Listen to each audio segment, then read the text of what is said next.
Election commission of India CEO অফিসে আসলাম আমরা অল ইন্ডিয়া সেকুলার ফ্রন্ট পার্টির পক্ষ থেকে। এসআইআর পর্বে লজিক্যাল ডিসক্রিপেন্সি, আন্ডার অ্যাডজুডিকেশন, তারপরে ডিলিট, এই নিয়ে অনেক আন্দোলন, মামলা কোর্ট পর্যন্ত গড়িয়েছিল। তারপরে কোর্ট ট্রাইব্যুনালের দিকে ঠেলে দিয়েছিল 27 লক্ষ যে ভোটারের নাম ডিলিট হয়েছে সেগুলো নিষ্পত্তির জন্য। আমরা দেখলাম ভোট হয়ে গেল,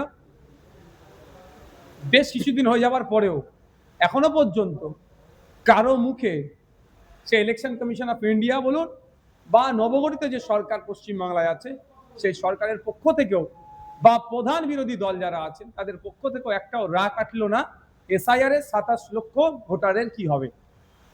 আমরা দায়িত্বশীল বিরোধী, সবসময় গঠনমূলক আলোচনা করতে আমরা পছন্দ করি, তাই আমরা বাড়িতে বসে থাকতে পারি না। তাই আমরা আজকে শিয়ালদা থেকে ধর্মতলা পর্যন্ত একটা মিছিল, তারপরে ডেপুটেশনে আসলাম। নির্বাচন কমিশনের অফিসে এসে আমাদের প্রস্তাব এটাই যে দ্রুততার সাথে এই 27 লক্ষ যে ট্রাইব্যুনালে মামলা ঝুলে আছে সেগুলো নিষ্পত্তি করে সেগুলোর নামগুলো আপলোড করতে হবে এবং যে আতঙ্কের মধ্যে এখন মানুষরা আছে আতঙ্কমুক্ত করতে হবে, নতুন করে না হ্যারাসমেন্ট করা হয় সে বিষয়টা লক্ষ্য রাখতে হবে। এসে কথা বলার পরে যে দায়িত্বশীল যিনি ছিলেন তার সাথে কথা বললাম, যে প্রতি উত্তরটা পেলাম যে স্পিড আপের ব্যাপারে কলকাতা হাইকোর্টের চিফ জাস্টিস স্যারের সাথে কথা বলেছেন, রেজিস্ট্রার জেনারেলের সাথে কথা বলেছেন যাতে দ্রুততার সাথে হয়। কিন্তু আমরা একটা প্রস্তাব রাখলাম যে নির্দিষ্ট কোনো একটা টাইম ফিক্সড করে দেওয়া দরকার যে এর মধ্যে নামগুলো নিষ্পত্তি হবে। অন্যথায় যদি টাইম ফিক্স না হয় তাহলে 2027 সালে পৌরসভা নির্বাচন আসছে, কেউ যদি কন্টেস্ট করতে চায় বা ভোট দিতে যায় তাহলে বিধানসভাতে ভোট দিতে পারলো না, পৌরসভাতে ভোট দিতে পারবে না বা কন্টেস্ট করতে পারবে না। তাহলে তার আগেই একটা নির্দিষ্ট টাইম ফিক্স করা দরকার, সে বিষয়টাও জানিয়েছি, বিষয় নিয়ে আলোচনা হয়েছে দীর্ঘ। এই পরিস্থিতি হয়ে আছে বাংলার মানুষের স্বার্থে আমরা যেমন আজকে এসে সিও দপ্তরে ডেপুটেশন দিলাম, আগামী দিনে এই বিষয়টা নিয়ে আইনি লড়াই আর কিভাবে করা যায় সেই বিষয়ে আমরা আইনের বিশেষজ্ঞদের সাথে পরামর্শ করব।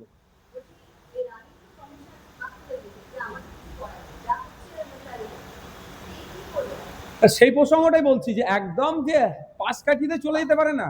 নির্বাচন কমিশনের কাজটা হচ্ছে ভোটার সংক্রান্ত। নির্বাচন কমিশনের কাজ নয় কোনো বিল্ডিং তৈরি করা, হসপিটালে ডক্টর দেওয়া, স্কুলের টিচার নিয়োগ করা, এটা কাজ নয়। ভোট আর ভোটার সংক্রান্ত। তো স্বাভাবিকভাবে এদের একটা দায়িত্ব নিতে হবে, যতই সাব ম্যাটার হোক, জুডিশিয়াল ম্যাটার হোক দেখছে, কিন্তু এদের স্পিড আপ করানোর জন্য, কারণ এদের ব্যর্থতাই আমরা মনে করছি লজিক্যাল ডিসক্রিপেন্সিতে আসলো।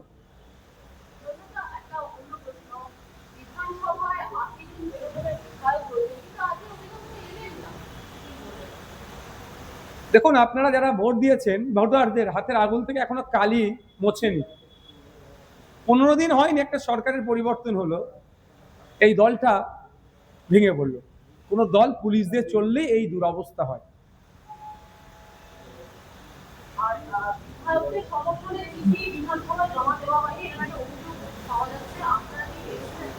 কি বিষয়ে?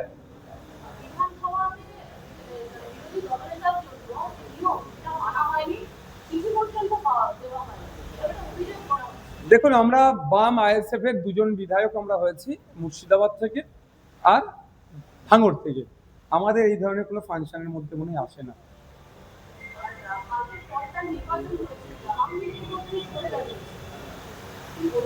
দেখুন, এই সরে দাঁড়ানোর পিছনে একাধিক ইকুয়েশন আছে। স্বেচ্ছায় তিনি বলছেন সরে দাঁড়াচ্ছি, আমাদের মনে হয় স্বেচ্ছায় হতে পারে, অথবা বিজেপিকে গ্রিন সিগন্যাল দিল যে আমি তোমাদেরই লোক, ঠিক সময় তোমাদেরকে মাঠটা ছেড়ে দিলাম। অর্থাৎ বিগত দিনে বর্তমান যিনি চিফ মিনিস্টার আছেন আমাদের রাজ্যের, তিনি বেশ কয়েকজনকে জেলের ভাত খাওয়াবার বা অনেক কথা বলতেন, তার মধ্যে জাহাঙ্গীর সাহেবের নাম বারবার নিতেন, তাহলে ওটার হাত থেকে বাঁচার জন্য হতে পারে।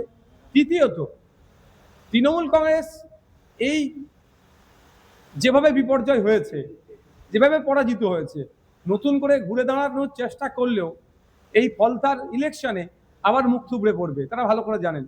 4-5 নম্বরে তারা গিয়ে দাঁড়াবে, ফলে তাদের পার্টির একটা আবার নতুন করে সুনাম ক্ষুণ্ণ হবে। সেই জন্য দায়টা জাহাঙ্গীরের নামে চাপিয়ে ইন্টারনাল সেটিং করেছে জাহাঙ্গীর সাহেবের সাথে যে তুমি এটা বলে দাও, আমরা অফিসিয়ালি বলবো এটা পার্টি কোনো দায়ভার নিচ্ছে না, পার্টির ইমেজে যে ধাক্কাটা লাগতো তোমার নামের ওপর দিয়ে চলে যাবে। এটা হতে পারে ইন্টারনাল সেটিং।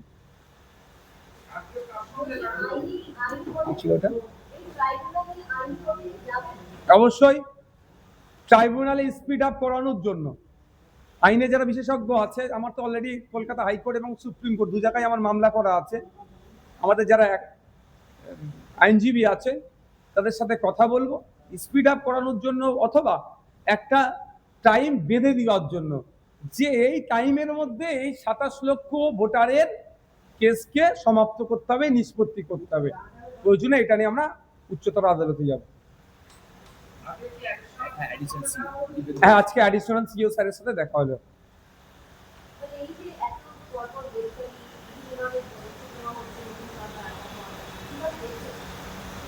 দেখুন, আমরা সবসময় পজিটিভ কাজ হলে সেটাকে আমরা স্বাগত জানাবো, সাধুবাদ জানাবো। যেগুলো অন্যায় কাজ হবে তার বিরুদ্ধে গণতান্ত্রিক পক্ষে আমরা বলবো, আটকাবার চেষ্টা করব।